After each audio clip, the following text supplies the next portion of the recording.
खुदा कादिर मुतली खुदा रब्बुल फाज पाक खुदा तेरा शुक्र बजाते हैं तेरे लोगों के लिए, खुदा जिन्होंने तेरे कलाम को कबूल किया, तेरे बंदा के लिए जिसके वसीला से आज तुम्हारे साथ बोला है, और खास करके इस तेरे बदन खून और शीरा के लिए खुदा तेरी बरकत चाहता हूं, जो खाए वो हम ताकत कुव्वत हम तेरे कामों के लिए इस्तेमाल करे, बहुत से गुनाहों से बच सके, ताकि तेरे नाम को जलाल मिले। यीशु के नाम से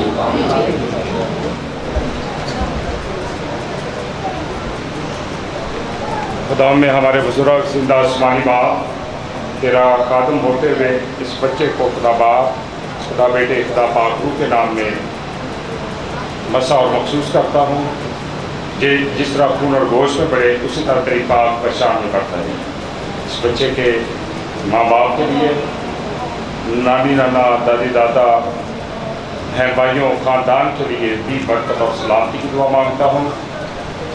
जिस तरह यीशु बाप जब 8 दिन का हुआ तो तुझे हैकल में लेकर गई ताकि तेरे लिए बरकत मांगी जाए, उसी तरह तेरा खादम होते हुए जो बच्चे इस बच्चे को लेकर आए हैं तेरे हुजूर, तेरे खादम ने अपनी गोद में लिया है, इसे ब्लेस कर, और जिस तरह ये खून और गोश्त में बड़े तेरी पाक पहचान में बढ़ता जाए और तेरे नाम को इज़्ज़त और जलाल देने वाला बने। मसीह यीशु के नाम से मांगते हैं, आमीन। खुदा बाप, खुदा बेटे, खुदा पाक। सो इसी तरह अब जो है दुआएं गीत गाएगी और ईद के दरमियान जो है पारी सब आप पढ़ सकते हैं। बुजुर्ग खातन बरकत हुसैन पाशा आरिफ साहब, एक बहनों की लाइन और एक भाइयों की, जैसे ही आप लेते जाएंगे वापस आप बाहर जा सकते हैं। इख्तितामी जो है वो हमने सारा कर दिया है। आए थे एक दफ़ा हम सब खड़े हो जाए। ये हमारी बहन एक गवाही देना चाहती है ताकि आप लोगों का और ज़्यादा ईमान मजबूत हो। मेरी तरफ से आप सबको सलाम।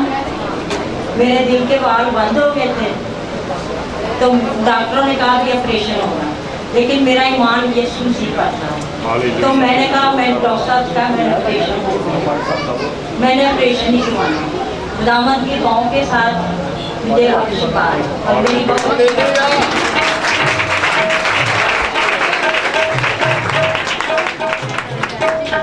और मेरी बेटी का भी डॉक्टर कैसल ने कहा ऑपरेशन, मैंने कहा इसका भी ऑपरेशन होगा। और मेरे कामरान बेटे को नाम ने कारोबार जैसी बरकत दी और गाड़ी जैसी नाम का शुक्र करती हूँ। अपने मास्टर को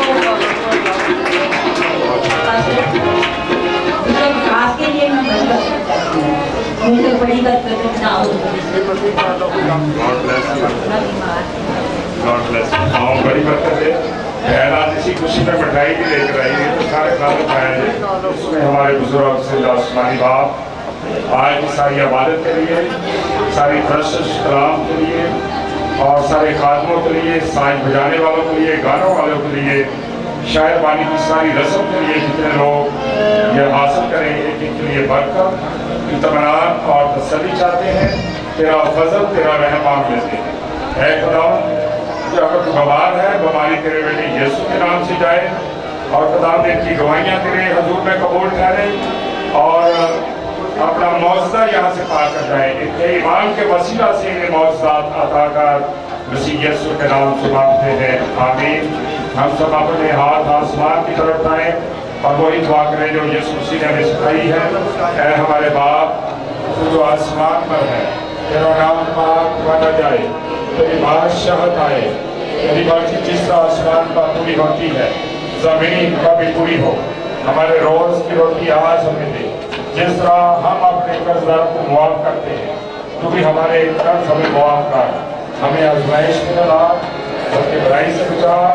जो बादशाह, कुदरत और जलाल हमेशा तेरे ही है, आमीन।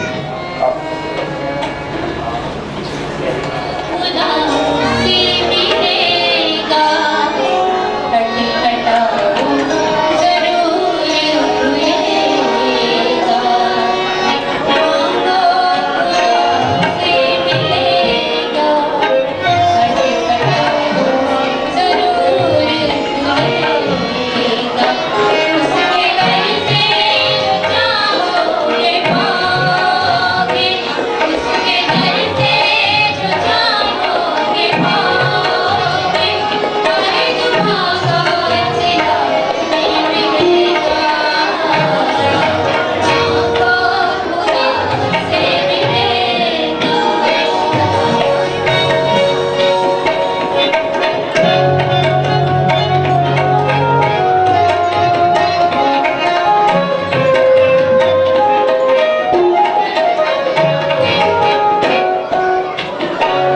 the all program of PPC channel on YouTube. आप PPC चैनल की तमाम नशरियात YouTube पर भी देख सकते हैं और आप देखते रहिए PPC चैनल आपका अपना channel. Hi guys, subscribe our channel and play this bell icon so that you can have our latest update.